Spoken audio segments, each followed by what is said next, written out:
Okay, good morning, everybody. It's Tuesday, which means it's time. So today we are making America grateful again with bacon and grits. How's that sound? So Twitch over here. Look, I just pulled the bacon out of the oven. This is Bacon Fest Day, so I had some really interesting things to work with. Number one, I was taking a test drive for a baking class. They want to just get drunk and eat bacon, and we can't wait. And so I had three different kinds of bacon. I had a nice thick cut, a medium cut, which you can see I put in the middle.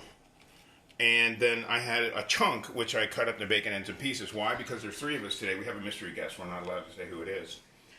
But we might have had to make sure I had enough bacon. But there is more coming. So first of all, it's all cooked. Now, what I did was I cooked it in the oven. This took about 20 minutes, which is why we're also starting a little late today. And as you can see, I have my bacon grease container that has a little strainer in it, and I just keep this in the fridge. So, yes, I am accumulating bacon grease. We're going to set that down for a minute. Where'd you get that? I need one of those. The container? Yeah. Oh, it's online, like everything else. Just, Get one of those. Baconcontainer.com. What else is new, right? So anyway, I've got a measured amount of water. It's 4-to-1. So I have 5 1/3 cups of water and 1 1/3 cups of polenta. And you gotta stir that up real quick because normally streaming it in like that is a major league Italian no-no because it wants to lump up. So we need to stir this pretty vigorously until it comes back to a boil fully. This is white corn polenta, okay? This is not yellow corn, it's white, and it's very coarse. And of course, we know that the coarser you grind it, the longer it takes to cook.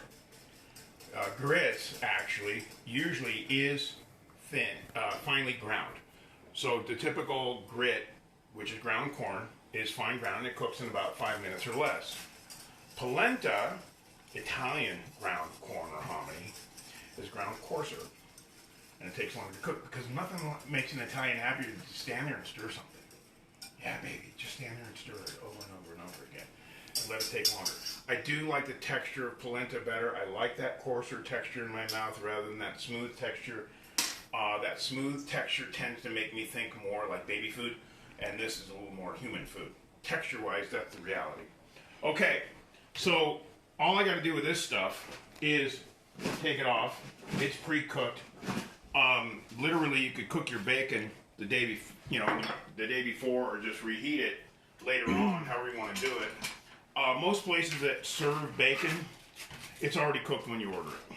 And all they're going to do is reheat it a little bit because it takes a while to cook, A. But B, also, it holds beautifully. So this is nice and dark. So we're going to have a little sample. There's 3 different kinds of bacon. There's 3 of us, so we're all going to have a little bit. I'm going to let that cool. We're going to keep stirring our grits. I'm afraid these are grits. I forgot to label them. I know, crazy, yeah, looking right. But I have one more bacon treat left for you. So today it's a bacon steak. This is just a chunk. I was at Whole Foods the other day and I said, I need a bacon steak. I said I wanted about 1 inch thick. And she goes, well, everything's been cut up, but we have some ends and pieces. So they went and brought out this big tray and it had all the little ends and pieces. You know, nothing ever cuts perfectly, like these guys are not necessarily. So I said, cool, give me those chunks. So I got 2 chunks like this. And I already cooked one for a test drive. And of course, we scarfed it all down. It's gone. All you need to do for that is brown on both sides and pop it in the oven. Okay? You can cook it longer or shorter. We all know one thing about bacon in general. You can get it thin and crispy. You can do it thick and chewy. All that kind of stuff is entirely up to you. My wife likes thin and crispy. I like thick and chewy. So, of course, here at the house, most of the time we have thin and crispy. So whenever I get a chance to have some thick and chewy,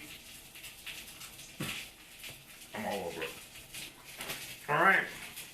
We're rolling right along. Let's just turn down to a simmer. And let that start cooking up. It's starting to thicken up. That's what I need.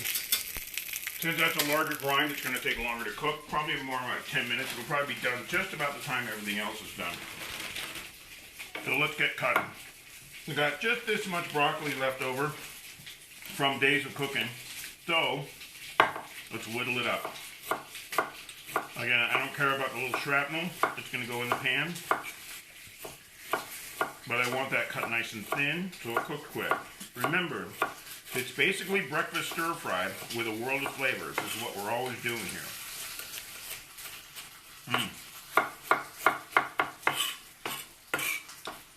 Remember, the theme today is everything's better with bacon. Okay. While we're at it, let's shave some cauliflower. You can see I've been shaving this off for a while. So here we go again. I'm just going to take my knife, and again, this is breakfast cauliflower. So I'm just going to shave that as nice and thin as I can. And just the right amount is, you know, enough for 3 people. Which that looks like about right. And I'll just keep whittling on that for the next few days. At one time I'll have it for dinner and that'll make it all go away. Just one thing, go through your cauliflower a little bit more. Just make sure it's nice and small. You don't want any thick chunks because they will not get cooked in time. We're going to use most of the bell pepper today since we have the 2 of us plus our mystery guest who chooses to remain nameless. Might be the queen. Right. You never know who it might be. Right. Yes, I actually did feed Prince Philip of England in 1984. Oh, that's right. Yeah. And Cary Grant. Didn't meet him. And Cary Grant. They were in the same room at the same time. White tie dinner during the 84 Olympics. Didn't get a chance to meet him or get autographs. In fact, I wasn't allowed anywhere near him. Stay out of there! It was wild. It was the equestrian event, the one-day equestrian, and they were running it on our golf course. And at one point, I had to return some sheet pans to the stables where the horses were kept. Okay?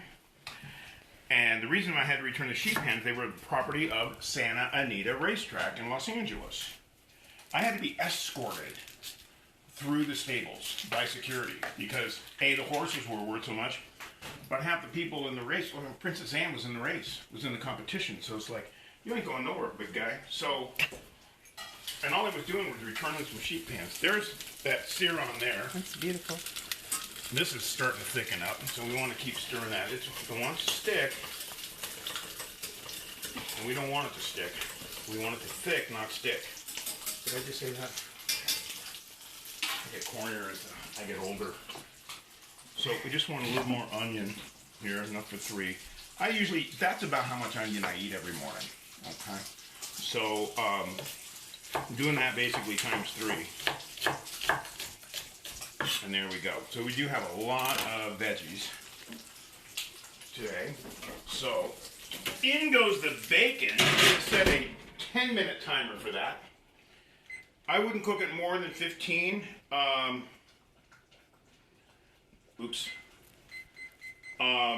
If it's an inch thick, it takes about 15 to 20 minutes to get it roasted at 375. So definitely a fun way to have bacon. And like I said, we're going to put agave nectar on it. It's going to be the last thing we serve today. We're going to all have a bite on camera, except you, of course. Our mystery guest, who's busy polishing her tiara, does not want to be seen. Alright, let's get a big pan. Oh, gosh.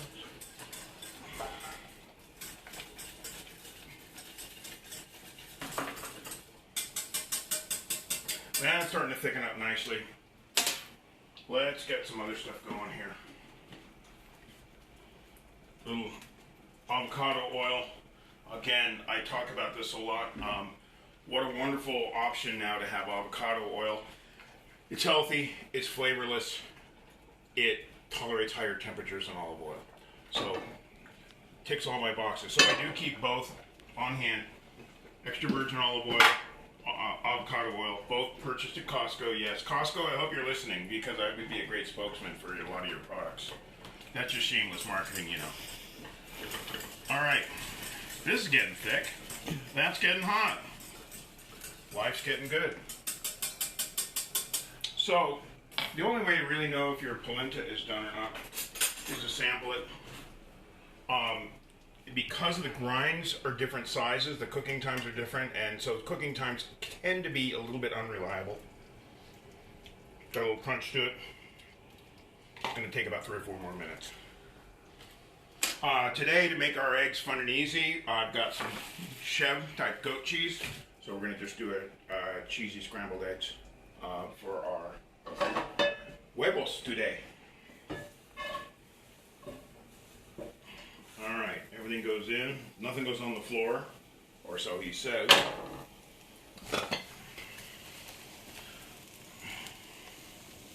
Let's get these seasoned up.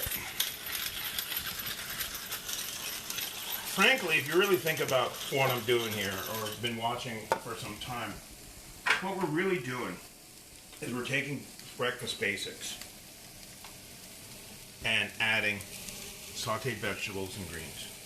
That's pretty much it. We're not doing a whole lot outside of that. You notice our breakfast meats, we do encourage eating whole grains for breakfast, so I do talk about using rice cooked in batches, farro cooked in batches, things like that. We will not eat all of this polenta, by the way. So whatever's left over, I'm going to spread out on a platter and chill, and it'll be ready to go next week. Because when this is done, the only other addition for this polenta is a little bit of butter. And that's just to help it stay soft. All right. We got the sound of power coming from our sizzle. Let's get a little clean up and start working on our eggs.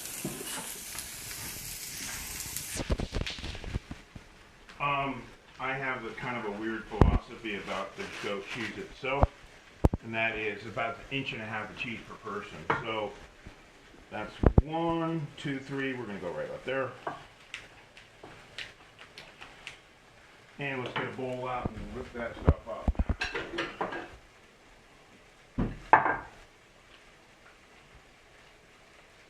This is not everybody's favorite cheese. Just ask my wife. She's not a big fan of this. She likes the other types of goat cheese that are out there. love There's goat cheddar, cheese. goat mozzarella. Love goat cheese. But this is like licorice. If you like it a lot, right? So. That's Nathan and me. Oh, Nathan Loves goat cheese. Really? He has his mom's Sophisticated taste palate. buds. Does he still eat mussels all the time? Oh too? yeah, absolutely. Yeah. He's 10 years old. He loves mussels and Chev type goat cheese. Yep. I just gotta say, you must have raised him right. Well, thank you. They tried everything. We do Yeah, a try that's it bite. The secret, everybody, really is try everything at least once, hopefully 3 times, before you say, I really don't like that. Of course, there's all kinds of things that all of us find distasteful that other people like. Mine is notorious, hard-boiled eggs. Can't stand them in any way, shape, or form. You gag when people are eating them around I you. gag when I see them.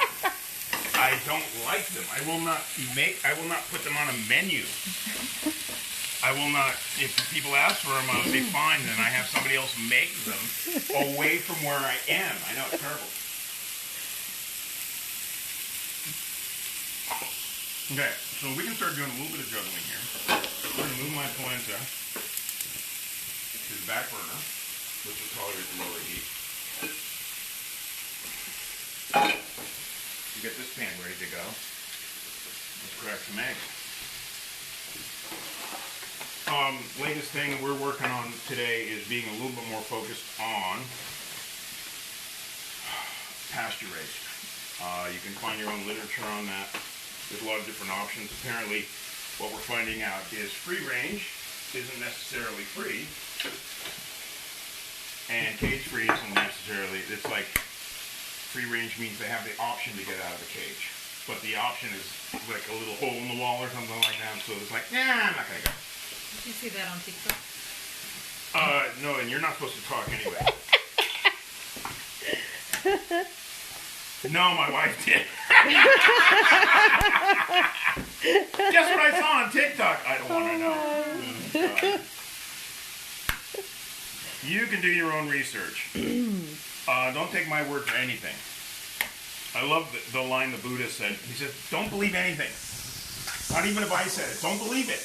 Until you can be sure that Some common sense. Common sense. What have we forgotten about? Oh yeah, common sense. It's always a really good idea. Whatever happened to common sense? All right, salt and pepper.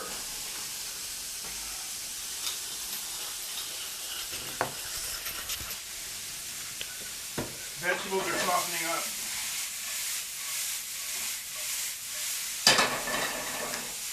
If it was a smaller group, I could certainly frittata these vegetables with the beaten eggs. That would be another option.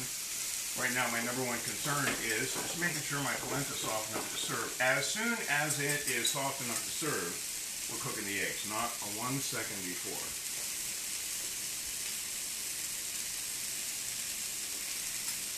One minute. Good.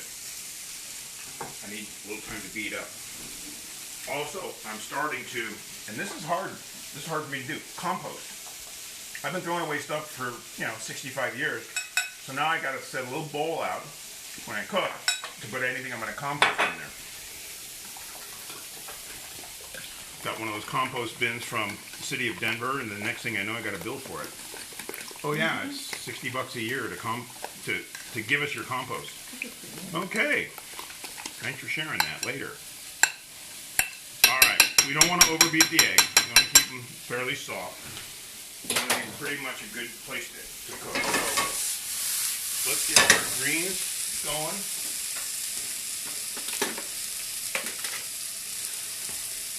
We got a lot of food today, so I'm not going to overload us with greens today. But definitely want to have a few. As for all of this, the secret to my success, put another way, keeps me vertical. And we got a second to do a little tidy up, so let's do that real quick.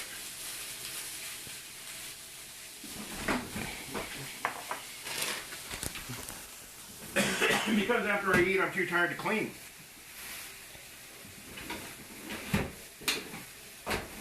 Remember, never point the camera inside my fridge. Just keep that in mind, Jody. Thank you so much. Yep. All right, here we go. Home stretch. That's getting soft. That gets turned down. Number 2, our bacon steak. Yeah, baby. Beautiful. Oh. Imagine if that just landed on your plate for dinner. Oh my God. Yeah. Actually, it's from a steakhouse in Wisconsin called Manny's Steakhouse. And they serve that as an appetizer of like a 5-ounce, Yum. 6-ounce steak. It's a steakhouse, everything's huge. And they just put a little maple syrup on it. I found that it really works great with agave nectar. So while we're putting the finishing touches on, we're having treats.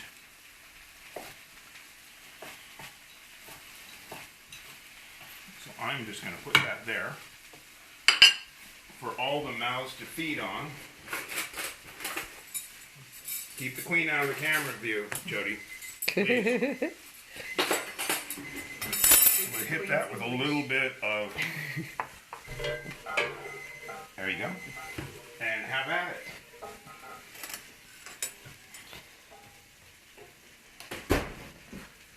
Okay, polenta's done. Good.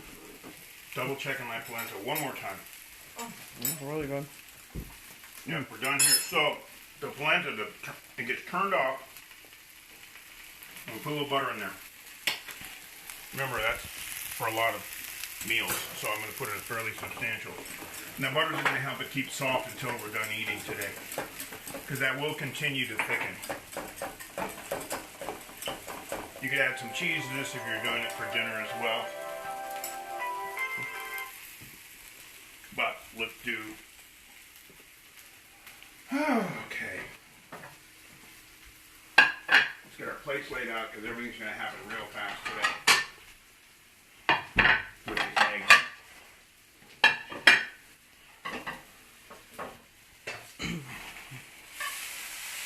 I'm going to put the eggs on the veggies because that's my favorite way to have them, and Her Highness says that's her favorite way to have them too, so we're all good there.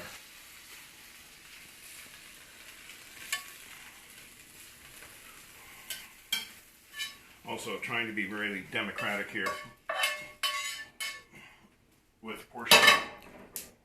And let's hit it. So again, fairly substantial amount of butter.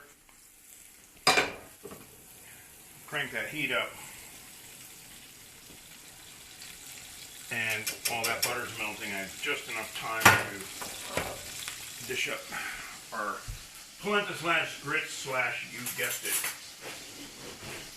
Actually, these are organic. And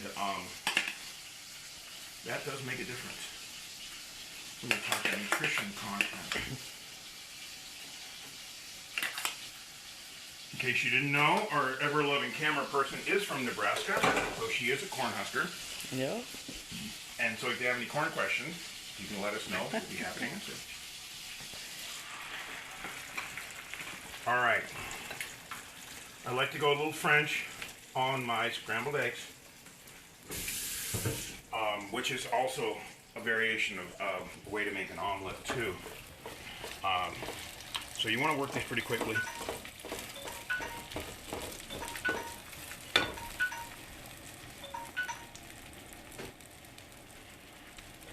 Real popular this morning. Probably the visiting royalty. Everybody knows she's here and they want our autograph.